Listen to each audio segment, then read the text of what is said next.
Razia protokol kesehatan di Kabupaten Wajo, Sulawesi Selatan masih banyak warga yang beraktivitas tanpa menggunakan masker. Warga yang terjaring razia sempat bersitegang dengan para petugas menolak diberi sanksi.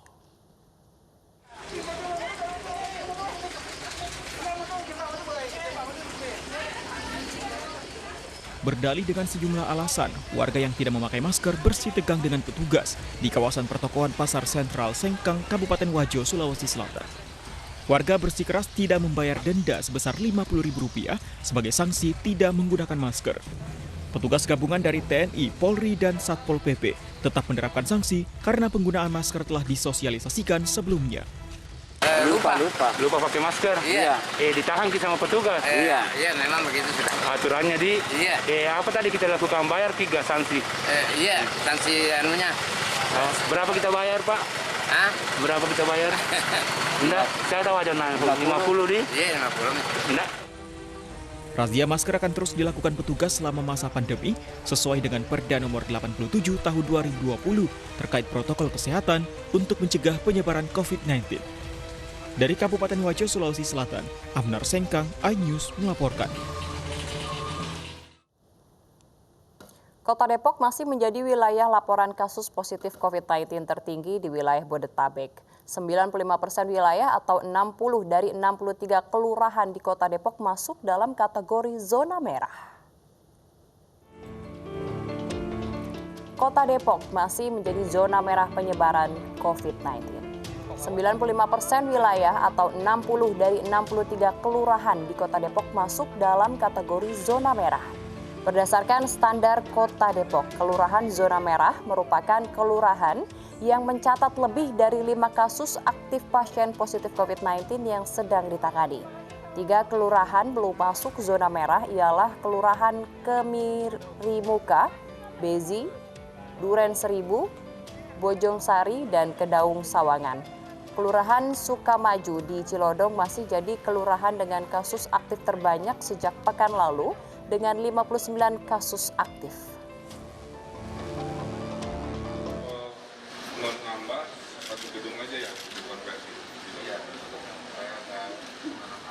Gubernur Jawa Barat Ridwan Kamil mengakui lambannya swab tes yang dilakukan pemerintah daerah. Keterbatasan alat polymerase chain reaction atau PCR seperti di RSUD Cibinong Bogor, kekurangan alat PCR akan segera ditambah agar dapat memenuhi standar WHO 1% sehingga dalam 1 minggu dapat dihasilkan 50.000 swab tes. Dengan peralatan yang akan kita lengkapi, jadi salah satunya kekurangan reagen kita insya Allah akan bantu besok lusa.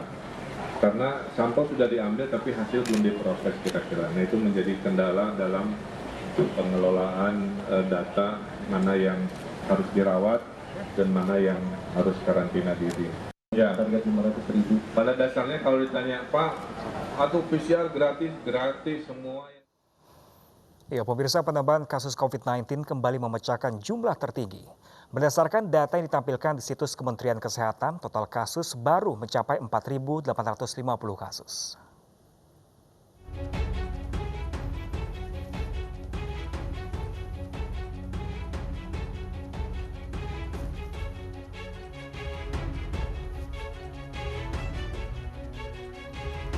Penambahan 4.850 kasus, total kasus COVID-19 di Indonesia berjumlah 320.564 kasus.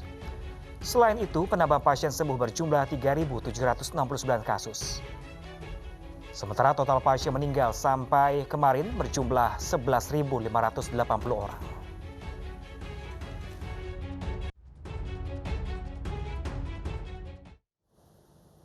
Kita ke informasi agenda Presiden pemirsa. Presiden Joko Widodo meninjau area food estate atau lumbung pangan di Kabupaten Pulang Pisau, Kalimantan Tengah. Presiden menyatakan area Pulang Pisau akan dikembangkan dengan kombinasi tanaman seperti ditanamnya padi, jeruk, bawang merah, dan kelapa.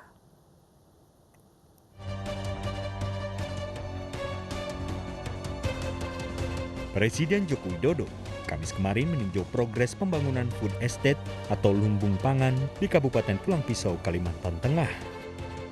Di kawasan Kabupaten Pulang Pisau akan dikembangkan berbagai kombinasi tanaman di atas lahan seluas 10.000 hektar. Pemerintah juga mengembangkan tanaman pangan di Kabupaten Kapuas seluas 20.000 hektar, sehingga total untuk Provinsi Kalimantan Tengah mencapai 30.000 hektar. Presiden Jokowi menyatakan di area Pulau Pisau dikembangkan kombinasi tanaman seperti ditanamnya padi, jeruk, bawang merah, dan kelapa. Juga akan dikembangkan budidaya ikan di keramba. Karena yang akan kita kerjakan adalah sebuah hamparan yang sangat luas sehingga dibutuhkan mekanisasi, alat-alat modern, sehingga kecepatan itu betul-betul ada. Kita juga di sini mengkombinasikan antara sawah yang nanti ditanam padi, kemudian di pinggir ditanam jeruk, ini jeruk. Kemudian ada lagi di pinggir di sisi ini ada bawang merah, ada kelapa. Kita harapkan nanti hasil yang dihasilkan bukan hanya padi, tetapi ada jeruk dan ada kelapa. Ini yang kita harapkan. Sistem pertanian di areal food estate pemupukan menggunakan alat modern seperti drone dan membajak sawah dengan memakai traktor apung. Mekanisasi alat modern dibutuhkan sehingga tercipta kecepatan produksi. Kepala negara berharap pendapatan pertanian di kawasan food estate akan meningkat. Jika berhasil, maka program ini juga akan diaplikasikan di daerah lain. Dari Kalimantan Tengah, kontributor iNews melaporkan. Pemirsa, iNews Award 2020 memberikan apresiasi kepada lembaga pemerintah, non-pemerintah hingga perorangan atas prestasi dan dedikasinya membangun negeri. Ya, iNews memberikan apresiasi pelayanan terpadu satu pintu kepada Pemprov Kalimantan Utara.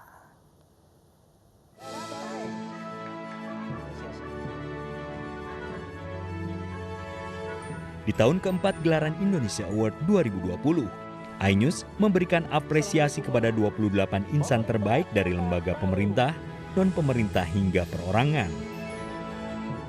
Berbagai kategori penghargaan diberikan, yaitu tokoh publik, tokoh profesional, dan penghargaan khusus bidang kesehatan hingga layanan publik. Pemerintah Provinsi Kalimantan Utara. Pada kesempatan ini, iNews memberikan apresiasi pelayanan terpadu satu pintu, khususnya untuk percepatan realisasi investasi pelayanan modal kepada Pemprov Kalimantan Utara. Saya selaku gubernur, itu termasuk gubernur yang paling pertama menyerahkan kewenangan gubernur kepada Dinas Penanaman Modal dan Pelayanan Terpadu Satu Pintu. Sehingga semua perizinan itu saya tidak menandatangani lagi, dan kita memiliki slogan dalam rangka pelayanan investasi ini, jemput, dampingi, dan layani. Penghargaan ini diberikan berdasarkan dedikasi, kontribusi, dan prestasi yang dilakukan selama pandemi COVID-19.